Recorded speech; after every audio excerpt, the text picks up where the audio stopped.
سورہ صافات رکوع نمبر 5 تلاوت وَإِنَّ يُونُسَ لَمِنَ الْمُرْسَلِينَ إِذْ أَبَقَ إِلَى الْفُلْكِ الْمَشْحُونِ فَسَاهَمَ فَكَانَ مِنَ الْمُدْحَضِينَ فَالْتَقَمَهُ الْحُوتُ وَهُوَ مُلِيمٌ فَلَوْلَا أَنَّهُ كَانَ مِنَ الْمُسَبِّحِينَ لَلَبِثَ فِي بَطْنِهِ إِلَى يَوْمِ يُبْعَثُونَ فَنَبَذْنَاهُ بِالْعَرَاءِ وَهُوَ سَقِيمٌ وَأَنبَتْنَا عَلَيْهِ شَجَرَةً مِّن يَقْطِينٍ وَأَرْسَلْنَاهُ إِلَى 100,000 أو يزيدون فآمنوا فمتعناهم إلى حين فاستفتهم ألربك البنات ولهم البنون أم خلقنا الملائكة إناثا وهم شاهدون ألا إنهم من إفكهم ليقولون ولد الله وإنهم لكاذبون أصطفى البنات على البنين ما لكم كيف تحكمون أفلا تذكرون أم لكم سلطان مبين فأتوا بكتابكم من كنتم صادقين وجعلوا بينه وبين الجنة نسبا ولقد علمت الجنة إنهم لمحضرون سبحان الله عما يصفون إلا عباد الله المخلصين فإنكم وما تعبدون ما أنتم عليه بفاتنين إلا من هو صال الجحيم وما منا إلا له مقام معلوم وإنا لنحن الصافون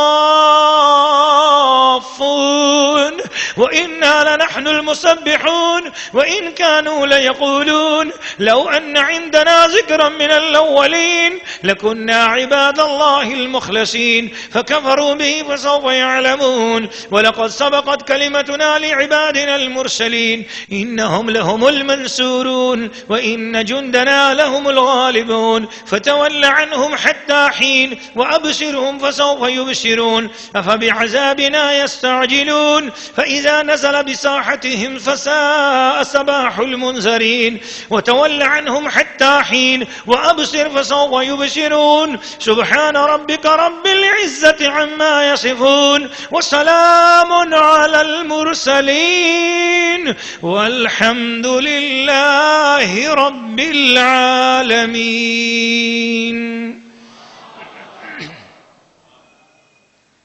سورہ صافات رکوع نمبر 5 ترجمہ کنز الایمان. اور بے شک یونس پیغمبروں سے ہے، جبکہ بھری کشتی کی طرف نکل گیا تو قرآن ڈالا تو ڈھکیلے ہوں میں ہو گیا، تو ڈھکیلے ہوں میں ہوا، پھر اسے مچھلی نے نگل لیا اور وہ اپنے آپ کو ملامت کرتا تھا. تو اگر وہ تسبیح کرنے والا نہ ہوتا تو ضرور اس کے پیٹ میں رہتا جس دن تک لوگ اٹھائے جائیں گے. پھر ہم نے اسے میدان پر ڈال دیا اور وہ بیمار تھا، اور ہم نے اس پر کدو کا پیڑ اگایا، اور ہم نے اسے 1,00,000 آدمیوں کی طرف بھیجا بلکہ زیادہ، تو وہ ایمان لے آئے تو ہم نے انہیں ایک وقت تک برتنے دیا. تو ان سے پوچھو کیا تمہارے رب کے لیے بیٹیاں ہیں اور ان کے بیٹے؟ یا ہم نے ملائکہ کو عورتیں پیدا کیا اور وہ حاضر تھے؟ سنتے ہو بے شک وہ اپنے بہتان سے کہتے ہیں کہ اللہ کی اولاد ہے، اور بے شک وہ ضرور جھوٹے ہیں. کیا اس نے بیٹیاں پسند کی بیٹے چھوڑ کر؟ تمہیں کیا ہے، کیسا حکم لگاتے ہو؟ تو کیا دھیان نہیں کرتے؟ یا تمہارے لیے کوئی کھلی سند ہے؟ تو اپنی کتاب لاؤ اگر تم سچے ہو. اور اس میں اور جنوں میں رشتہ ٹھہرایا، اور بے شک جنوں کو معلوم ہے کہ وہ ضرور حاضر لائے جائیں گے. پاکی ہے اللہ کو ان باتوں سے کہ یہ بتاتے ہیں، مگر اللہ کے چنے ہوئے بندے. تو تم اور جو کچھ تم اللہ کے سوا پوچھتے ہو، تم اس کے خلاف کسی کو بہکانے والے نہیں، مگر اسے جو بھڑکتی آگ میں جانے والا ہے. اور فرشتے کہتے ہیں ہم میں ہر ایک کا ایک مقام معلوم ہے، اور بے شک ہم پر پھیلائے حکم کے منتظر ہیں، اور بے شک ہم اس کی تسبیح کرنے والے ہیں. اور بے شک وہ کہتے تھے اگر ہمارے پاس اگلوں کی کوئی نصیحت ہوتی تو ضرور ہم اللہ کے چنے ہوئے بندے ہوتے. تو اس کے منکر ہوئے تو عن قریب جان لیں گے. اور بے شک ہمارا کلام گزر چکا ہے ہمارے بھیجے ہوئے بندوں کے لیے کہ بے شک انہی کی مدد ہوگی، اور بے شک ہمارا ہی لشکر غالب آئے گا. تو ایک وقت تم ان سے منہ پھیر لو اور انہیں دیکھتے رہو کہ عن قریب وہ دیکھیں گے. تو کیا ہمارے عذاب کی جلدی کرتے ہیں؟ پھر جب اترے گا ان کے آنگن میں تو ڈرائے گیوں کی کیا ہی بری صبح ہوگی، اور ایک وقت تک ان سے منہ پھیر لو اور انتظار کرو کہ وہ عنقریب دیکھیں گے۔ پاکی ہے تمہارے رب کو، عزت والے رب کو اس کی باتوں سے، اور سلام ہے پیغمبروں پر، اور سب خوبیاں اللہ کو جو سارے جہان کا رب ہے۔ سورہ صافات رکوع نمبر 5 تفسیر۔ حضرت عبداللہ ابن عباس اور حضرت وہب کا قول ہے کہ حضرت یونس علیہ السلام نے اپنی قوم سے عذاب کا ڈر سنایا اور ان کو بتایا کہ عذاب آئے گا اگر تم نے میری بات نہ مانی۔ اس میں تاخیر ہوئی عذاب آنے میں، تو آپ اپنی قوم سے چھپ کر نکل گئے۔ آپ نے دریائی سفر کا قصد کیا، کشتی پر سوار ہوئے تو دریا کے درمیان میں کشتی ٹھہر گئی، اور اس کے ٹھہرنے کا سبب ظاہراً موجود نہ تھا۔ تو ملاحوں کے ہاں یہ بات ہوتی تھی کہ اگر کشتی درمیان میں ٹھہر جائے تو اس کشتی کے اندر بیٹھنے والوں میں کوئی بھاگا ہوا غلام ہوتا ہے، اور اس غلام کو پکڑ کر پانی میں پھینک دیتے ہیں تو پھر کشتی چل پڑتی ہے۔ یہ ان کے ہاں ایک رسم تھی۔ قرعہ ڈالا جائے کون ہے جی بھاگا ہوا غلام، اب سارے کہہ رہے ہیں ہم تو بھاگے وہ غلام نہیں ہیں۔ قرعہ ڈالا گیا تو قرعہ حضرت یونس علیہ السلام کے نام نکل گیا۔ آپ اللہ کی بارگاہ میں عاجزی کرتے ہوئے رونے لگے، فرمایا ہاں میں ہی وہ بھاگا ہوا غلام ہوں۔ تو آپ کو پانی میں ڈال دیا گیا۔ اب وہ سمندر تھا، اور دستور یہی تھا جب تک بھاگا ہوا غلام دریا میں غرق نہ کر دیا جائے، کشتی اس وقت تک چلتی نہ تھی۔ چونکہ آپ نے یہ بات کر دی اس لیے آپ کو پکڑا اور کشتی سے نکال کر آپ کو دریا میں ڈال دیا۔ جو ہی دریا میں آپ گئے، آگے ایک بہت بڑی مچھلی منہ کھول کے کھڑی تھی پانی کے اندر۔